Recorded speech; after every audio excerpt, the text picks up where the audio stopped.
नमस्कार दोस्तों, ocean network में आपका स्वागत है।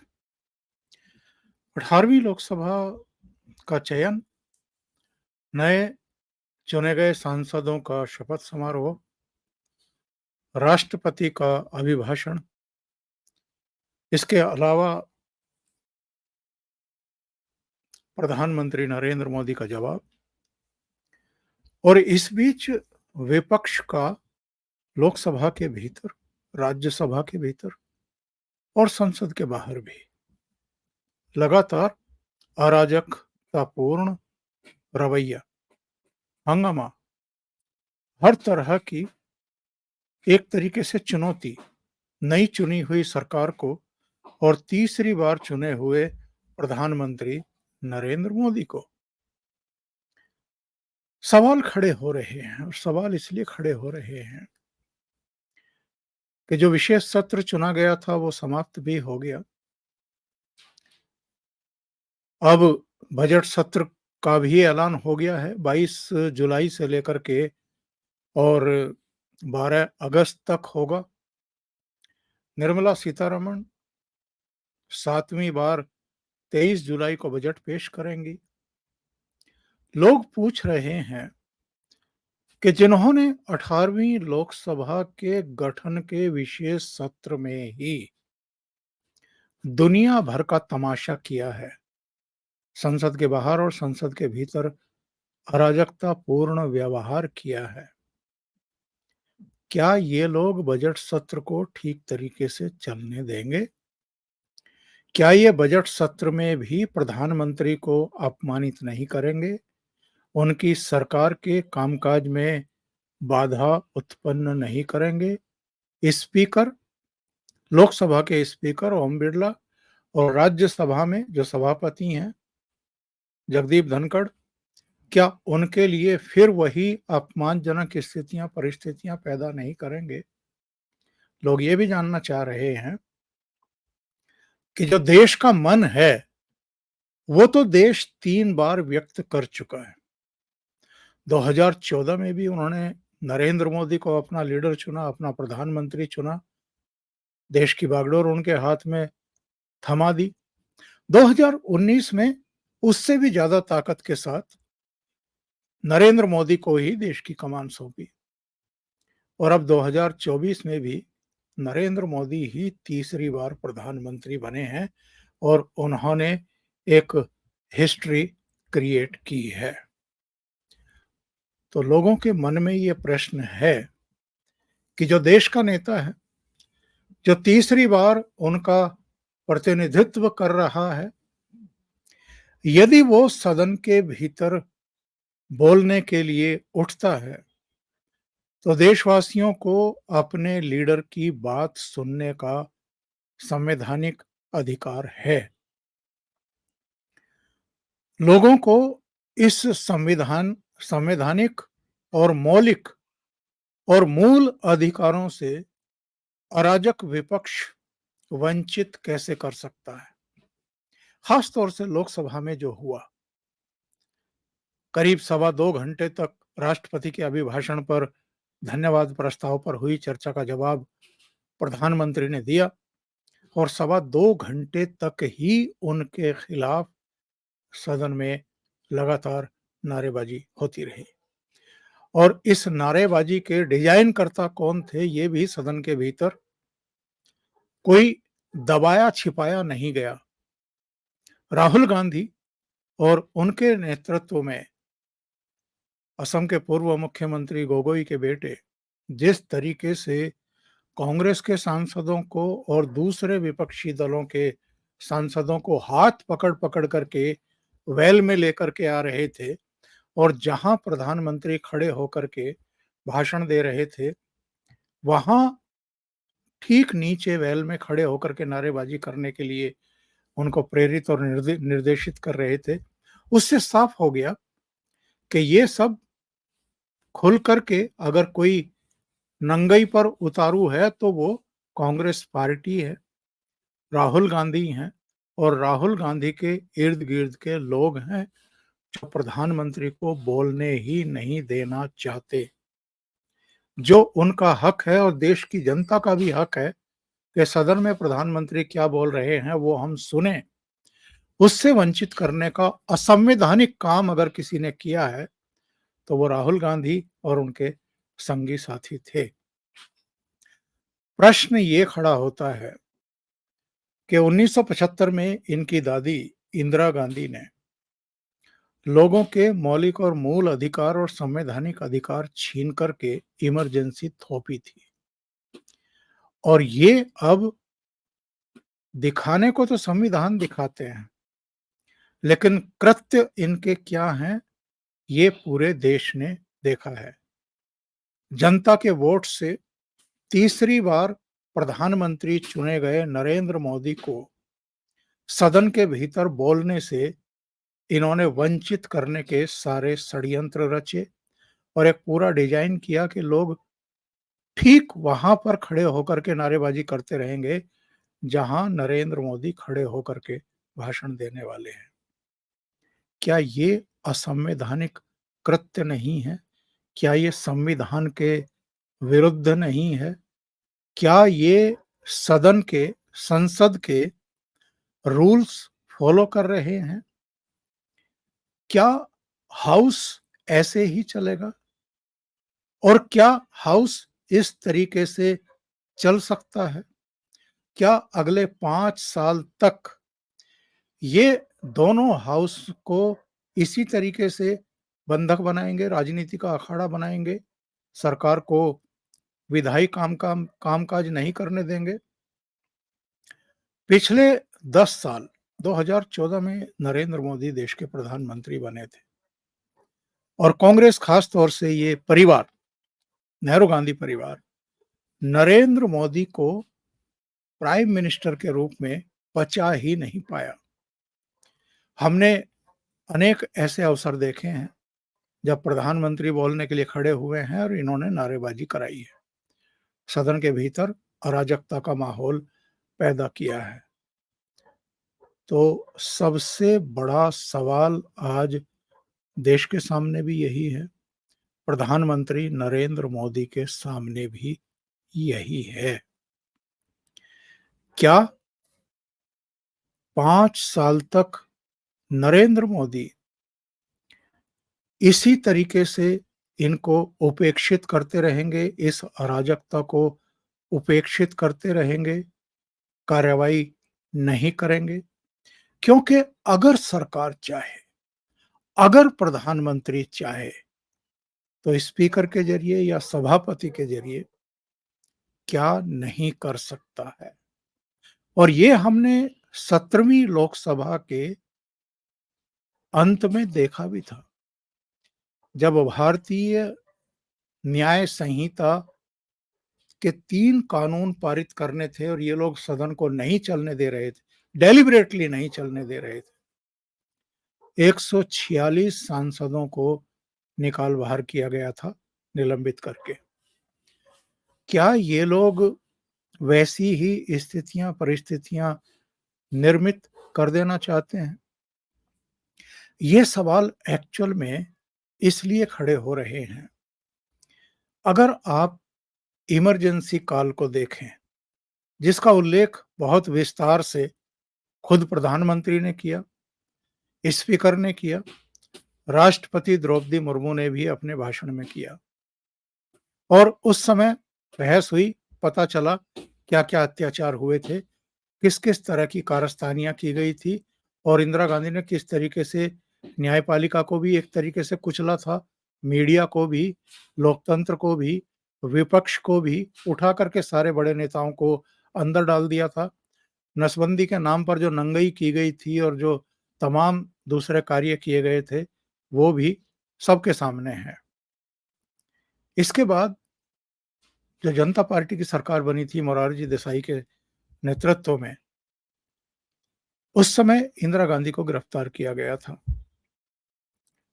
और उस घटना को माना यह जाता है कि साहब इंदिरा की बहुत अल्प समय में, यानी 1980 में ही, 3 साल के भीतर ही देश में वापसी हो गई थी, वो फिर से प्रधानमंत्री बन गई थी।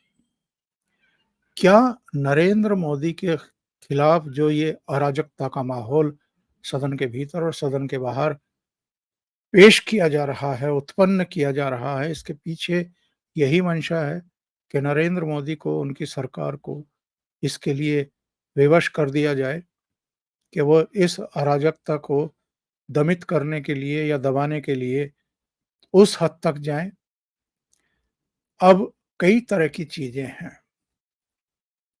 नंबर एक, नरेंद्र मोदी को तीसरी बार मैंडेट मिला है, जिसको कांग्रेस बचा नहीं पा रही है। विपक्ष, जो इनका लग्गा भग्गा कहा जा सकता है, यानी इनके इर्द गिर्द घूमने वाली छोटी पार्टियां हैं, वो एक्सेप्ट नहीं कर रहे हैं, उसको एक तरीके से झुटलाने की चेष्टा कर रहे हैं।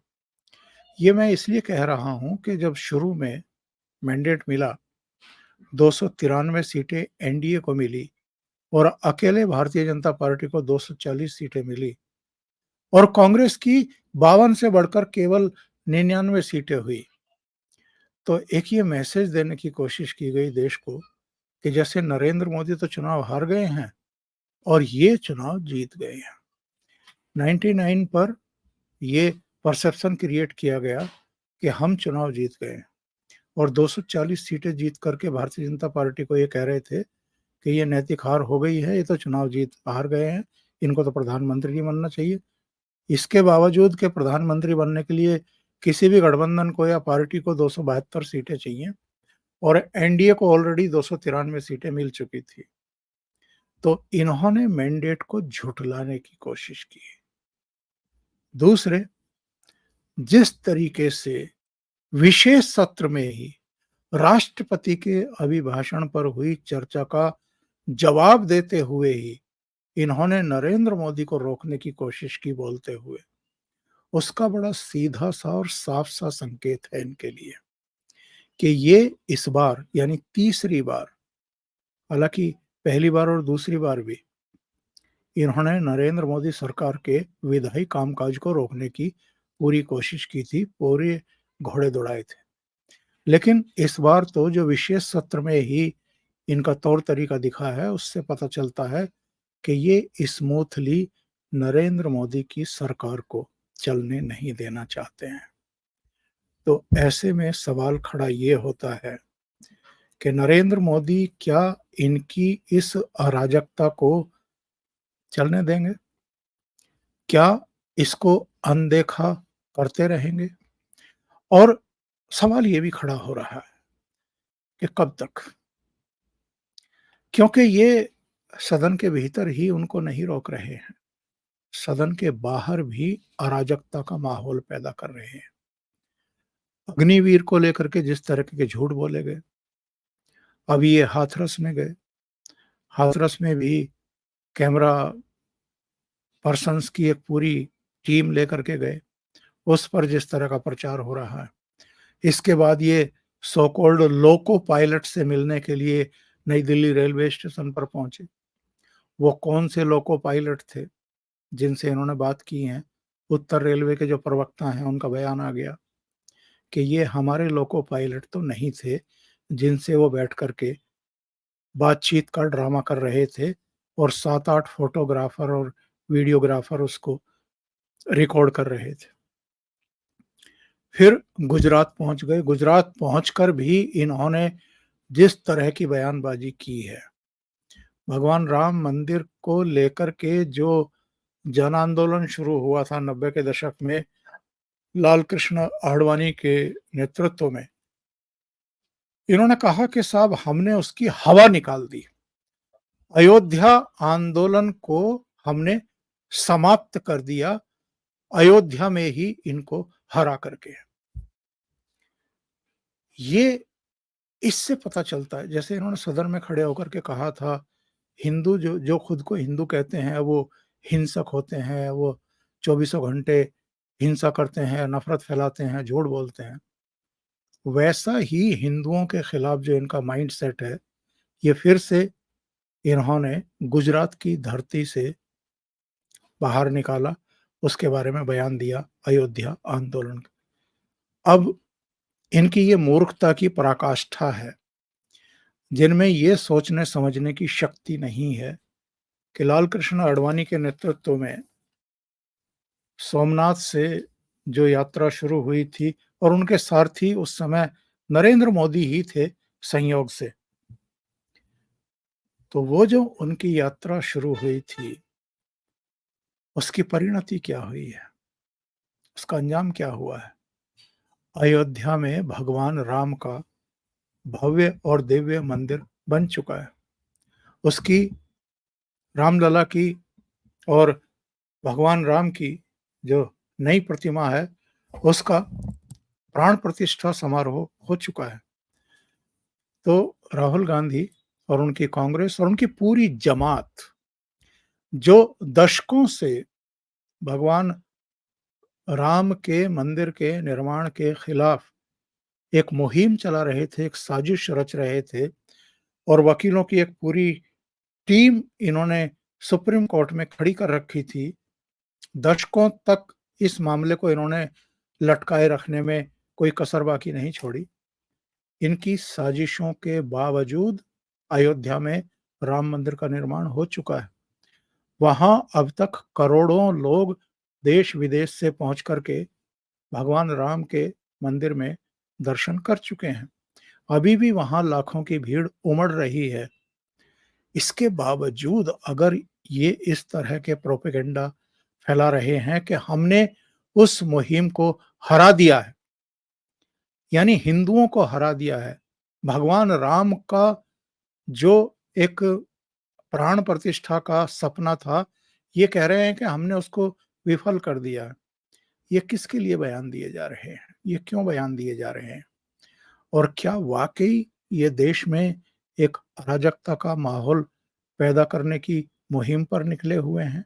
एक बड़ी साजिश है देश में अराजकता पैदा करने की। जिस तरीके से पार्लियामेंट में ये स्पीकर नाम की जो संस्था है, उसको अपमानित कर रहे हैं। राज्यसभा में सभापति को एक तरीके से अपमानित करते हैं। जिस तरीके से इन्होंने कुछ सवाल खड़े किए सदन के भीतर कि साहब, जब मैं और प्रधानमंत्री ओम बिरला साहब को आसन तक सौंपने बैठाने के लिए गए, तो उन्होंने प्रधानमंत्री से तो झुक करके नमस्कार किया और मेरे से जब वो हाथ मिला रहे थे तो सीधे खड़े हुए थे। एक और आश्चर्यजनक बयान दिया कि प्रधानमंत्री मुझे नमस्कार नहीं किए। ये जो चीजें हैं, ये शो करती हैं कि जो आने वाले दिन होंगे, जो आने वाले सत्र होंगे संसद के, उसमें ये और ज़्यादा अराजकता दिखाएँगे। ये सदन को नहीं चलने देंगे, ये देश में अराजकता पैदा करेंगे, ये अलग-अलग क्षेत्रों के लोगों को भड़काने की कोशिश करेंगे, जो सेना से जुड़े हुए मसलों में भी झूठ बोल सकते हैं और सेना के परिवारों को भी झूठ बोलने के लिए तैयार कर कर सकते हैं, वो कुछ भी कर सकते हैं अपने राजनीतिक स्वार्थों की पूर्ति करने के लिए। अब सवाल यहाँ ये खड़े हो रहे हैं, मैंने अपने एक और प्रोग्राम में भी ये बात कही थी। ब्रिटेन में ऋषि सुनक की कंजर्वेटिव पार्टी चुनाव हारी। 650 के सदन में उनकी पार्टी को 125 सीटें मिली। वो प्रधानमंत्री थे, उन्होंने 1 मिनट नहीं लगाई और उन्होंने कहा कि मैं अपने पद से इस्तीफा दे रहा हूँ। 10 डाउनिंग स्ट्रीट, जो लंदन में प्रधानमंत्री का सरकारी आधिकारिक आवास होता है, वो उन्होंने तुरंत खाली कर दिया। जो जीतने वाले हैं, कीर स्टारमर, उनको फ़ोन मिलाया, उनको बधाई दी। ये होता है संविधान के प्रति और लोकतंत्र के प्रति आस्था, जो भारतीय सभ्यता और संस्कृति से ओतप्रोत भारतीय मूल के ऋषि सुनक ने लंदन में, ब्रिटेन में दिखाई। ये क्या भारतीय संस्कृति को जानते हैं? लोकतांत्रिक परंपराओं को जानते हैं? क्या संवैधानिक तरीके से चुने गए, तीसरी बार चुने गए प्रधानमंत्री का सम्मान करना जानते हैं? जनादेश को नमस्कार करना जानते हैं, अपनी पराजय को स्वीकार करना जानते हैं? नहीं जानते। अगर जानते होते तो माँ, बेटा और बेटी तीनों में से किसी ने भी और मल्लिकार्जुन खड़गे ने भी तीसरी बार प्रधानमंत्री चुने गए नरेंद्र मोदी को बधाई तक नहीं दी। यहां तक कि उनके शपथ ग्रहण समारोह में भी नेहरू गांधी खानदान का कोई सदस्य नहीं गया और सदन के भीतर भी ये प्रधानमंत्री को बोलने नहीं दे रहे हैं। मेरा सवाल सीधा सा ये है कि प्रधानमंत्री इनको कब तक बर्दाश्त करेंगे और कब तक इनको ऐसा करने की छूट देते रहेंगे। प्रधानमंत्री नरेंद्र मोदी जिस बैकग्राउंड से आते हैं और जितनी उदारता उनके भीतर दिखाई देती है, उनके व्यवहार में दिखाई देती है और जिस तरीके से वो जो हमारी मूल भारतीय संस्कृति है, उसके अनुसार मर्यादित आचरण करते हैं और जिसका ये लोग मजाक बना रहे हैं एक तरीके से, झूठ बोल करके और अपने जो एक डर्टी पॉलिटिक्स है उसके ज़रिए। ये चीज़ें नरेंद्र मोदी कब तक सहन करेंगे और इस देश की जनता कब तक सहन करेगी? ये बड़े प्रश्न हैं और इन प्रश्नों को बहुत लंबे समय तक टाला नहीं जा सकता है, इनके जवाब तलाश करने पड़ेंगे। अभी के लिए इतना ही। बहुत-बहुत धन्यवाद। अगर आपको ये चैनल और इसके कंटेंट पसंद आ रहे हैं, तो लाइक करें, कमेंट करें, वीडियो को शेयर भी करें। अभी तक अगर आपने ये चैनल सब्सक्राइब नहीं किया है, तो सब्सक्राइब ज़रूर करें और साथ में लगे बेल आइकॉन को दबा दें, ताकि आगे आने वाले वीडियो और उनके नोटिफ़िकेशन आप तक पहुँचते रहें। बहुत-बहुत धन्यवाद। नमस्कार।